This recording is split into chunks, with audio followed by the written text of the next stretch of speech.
Welcome back to RS creative videos. ఈ వీడియోలో మనం స్టూడెంట్స్ డేటాని ఎక్సెల్లో ఏ విధంగా స్టోర్ చేసుకోవాలి అంటే school or college. So data store చేయడం అంటే స్టూడెంట్ డీటెయిల్స్ని ఎలా స్టోర్ చేసుకుంటే ఫర్దర్లో ఈజీగా యూజ్ చేసుకోవచ్చు.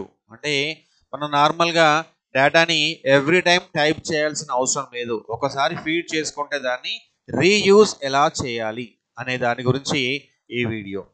సో ముందుగా ఎక్సెల్ ఓపెన్ చేయండి. ఎక్సెల్లో నేను డేటా ఆల్రెడీ ఫీడ్ చేసి పెట్టాను. ఇక్కడ హెడ్డింగ్స్ చూడండి.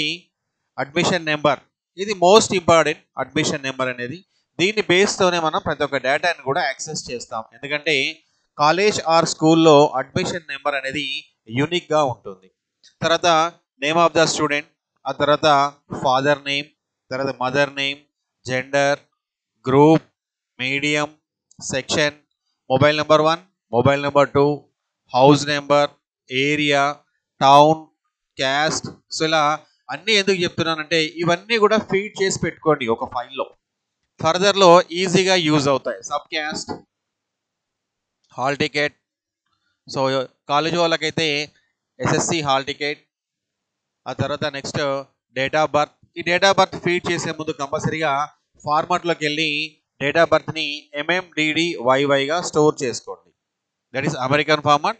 మన ఇండియా ఫార్మాట్ అయితే DDMMYYగా స్టోర్ చేసుకోండి. నెక్స్ట్ కాలేజ్ అయితే ప్రీవియస్ స్కూల్ నేమ్, నెక్స్ట్ దానికి ఎన్ని పాయింట్స్ వచ్చాయి, ఆ తర్వాత ఫస్ట్ ఇయర్ మార్క్స్, అంటే సెకండ్ ఇయర్ కనుక అయితే ఫస్ట్ ఇయర్ మార్క్స్, ఇది further use. Next moles, mole 1, mole 2. ఆ తర్వాత నెక్స్ట్ ఇందులోనే అమౌంట్ పేడ్, ఎంత పే చేశాడు. నెక్స్ట్ రిఫరెన్స్, అంటే ఎవరి ద్వారా వచ్చాడు. ఆ తర్వాత టీసీ. ఇంకా చూడండి చాలా ఉన్నాయి. టీసీ, నెక్స్ట్ షార్ట్ మెమో ఇచ్చాడా లేదా, లాంగ్ మెమో ఇచ్చాడా లేదా, క్యాస్ట్ సర్టిఫికేట్ ఇచ్చాడా లేదా, ఇన్కమ్ ఇచ్చాడా లేదా, రెసిడెన్స్ సర్టిఫికేట్ ఇచ్చాడా లేదా, అంటే scholarship purpose. Next ration card ఉందా లేదా, ఆధార్ కార్డ్ జిరాక్స్ ఇచ్చాడా లేదా, నెక్స్ట్ ఫోటో, అంటే ఈ ఫొటోస్ కూడా అవసరం కదా. సో ఫోటో ఇచ్చాడా లేదా. సో ఇవన్నీ ఫీడ్ చేసుకుంటే ఎవరు ఇచ్చారు ఎవరు ఇవ్వలేదు అనేది క్లియర్గా జస్ట్ ఒక ఫిల్టర్ పెట్టుకుంటే తెలుస్తుంది.